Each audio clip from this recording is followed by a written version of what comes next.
In today's video, I want to go over with you guys a huge PlayStation 4 update, and that is something that gamers had to fight to actually get, and that is the fact that PlayStation 4 can now support cross-platform play for any game that utilizes. Yes, cross-play functionality on the PS4 is out of beta, and developers can use it for any game they wish. This is absolutely massive, and I think gamers collectively should give themselves a pat on the back because I don't think Sony ever wanted to go down this path, but the backlash kind of made it happen, so kudos to you guys, and we'll talk all about that. Also, the survival game in Green Hell is coming to the PlayStation 4 in 2020. Want to talk a little bit about that, and Assassin's Creed Odyssey will receive its final patch, and with that, new epic encounters and more during its 1-year anniversary. We'll talk that at the end of this video. But first up, let's talk a huge win for gamers around the globe, to be perfectly honest, and that is crossplay functionality for the PlayStation 4, and it has just come out of its beta phase. That means that the PS4 is now capable of supporting crossplay on any game as long as the developer wants to take advantage of the feature. This news comes not from an official announcement, but rather Wired. Call of Duty Modern Warfare is speculated to be the first new major title to take advantage of the new feature.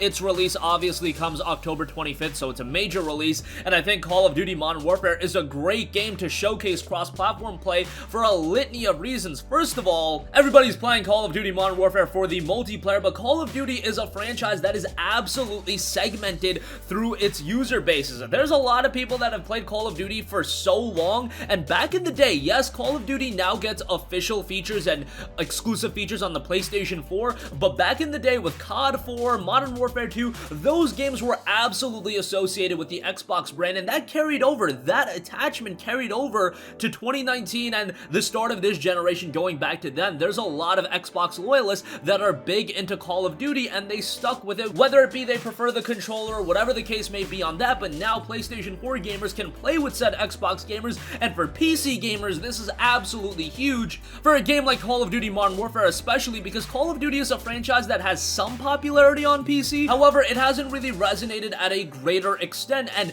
the problem with Call of Duty on PC is the fact that the user base dissipates very, very quickly. So you're talking 6 to 9 months after the game releases, the player base is much smaller than at launch. That's usually the case for any game, but it's impacted doubly so for a game that's so focused on its multiplayer. And while the PS4 can persist and have a decent community on Call of Duty, honestly on PC, and I have some experience with this, Call of Duty did struggle a little bit to maintain a solid user base on PC, so that's gonna help out this as well. We already knew that PlayerUnknown's Battlegrounds was getting cross-platform play between the PlayStation 4 and Xbox One this month, and it seems that news coincided with the PS4 upgrading its cross-play functionality. And we already had titles like Fortnite and Rocket League already supporting cross-platform play, but now the floodgate is really being opened, and it just helps unifying gamers across the globe. There are some people that are just gonna inherently want to play their games on Xbox One. Some people want to play their games on PS4, and let's be honest, nobody really wants to buy both consoles, buy copies of games on both platforms just so they can play with their respective friends on respective platforms or whatever the case may be on that. It's just great that now if I buy Modern Warfare on PS4, I can play with my boys on Xbox One, I can play with the guys over on PC.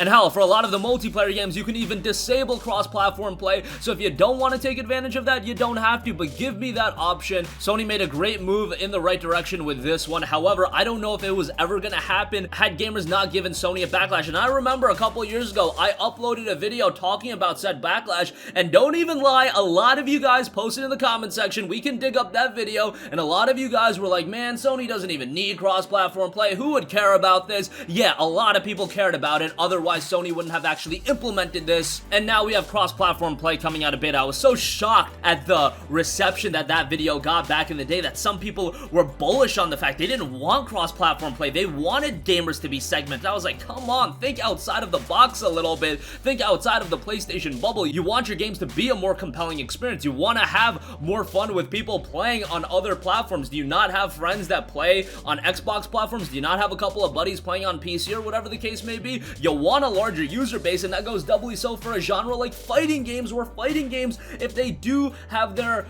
community dissipate quickly, you'll want a community active, and that not only helps out the consumer for playing the game, it helps out the game itself because now it's a more compelling game for a longer period of time, and you can actually sell the game to more people. It's just a win across the board, and this is coming right off the information and update that PlayStation Now is going to be dropping to $10 a month in an annual subscription for $60 a year. So a really good week for PlayStation Online services, cross-platform play, discounted PlayStation Now. That's some good stuff happening, so very happy about all of that. Alright, enough rambling on that. I also want to note that the survival game in Green Hell is coming to PlayStation 4 sometime in 2020. It was noted that survival game Green Hell, which left early access for PC and launched in version 1.0 via Steam on September 5th, is now coming to the PS4 in 2020. That was announced by developer Creepy Jar. The news comes via a post-launch roadmap shared today, and here are the details. It was noted alongside the updates for plant cultivation and expanded shelters, the Green Hell community will be ecstatic to learn that one of their most requested features is soon on the way. Cooperative mode will be making its way to the game in late 2019 or sometime into next year. Creepy Jar is taking painstaking detail to make sure that this update is perfect and will provide more updates as development furthers. Even more exciting, console players will have their day in the jungle when Green Hell launches on both PlayStation 4 and Xbox One in 2020. More details on the way soon. They have a roadmap image that they put up, and they noted plant cultivation will be added, expanded shelters, co-op mode, content update, then of course, as I noted, console versions, and more details on that will be revealed in due time. There's a Green Hell 1.0 launch trailer that was also uploaded, so you can check that out if you're interested. Yet another survival game. I know that there's been a ton of survival games, but nonetheless, this one looks pretty good. And it was received pretty well on Steam as well. Very positive reviews based on 4,408 user reviews, 83% positive, and a 77 on Metacritic, so pretty good all around with that. Lastly, Assassin's Creed Odyssey is about to have its life cycle ended in terms of getting sizable updates, as Assassin's Creed Odyssey will receive its final patch, and it's coming with it a lot of content, new epic encounters, and more during its 1-year anniversary. In honor of its first anniversary, Assassin's Creed Odyssey will receive several updates throughout this month, and they've announced a new patch, new epic encounters, and some impressive stats. Later this month, the game will receive patch 1.51, its final patch, which will include bug fixes. Ubisoft states that they'll announce more details about the patch leading up to its release. New epic encounters will also be coming to the game from now until November 4th, and players will get to face off against a gargantuan opponent, and Ubisoft will be granting more Orichalcum, and defeating epic ships or mercenaries will give players 15 Orichalcum. Another addition added to the game includes a new mount called Melania, which will come to the in-game store later this month. Ubisoft also shared community achievements in honor of the game's anniversary. Overall, players have taken over 48 million photos, sent over 20 billion enemies to Hades, and have spent over 645 million hours playing the game. Additionally, players have dismantled over 107 billion weapons and have seen ancient Greece through Icaros for over 1.25 million hours. That means if the game sold 10 million copies, that people have played the game for 64.5 hours on average. That is absolutely crazy. I don't know exactly Assassin's Creed Odyssey's sales number, but that is a ridiculous statistic. And of course, I was a little bit more critical about AC Odyssey than most people, but I did concede the fact that this is a colossal game with so much content to it and so much investment to be had. I was just not a big fan that leveling was very difficult and you had to do a ton of the side content to progress through the main story. Just let me go through the main story without buying a double XP boost, which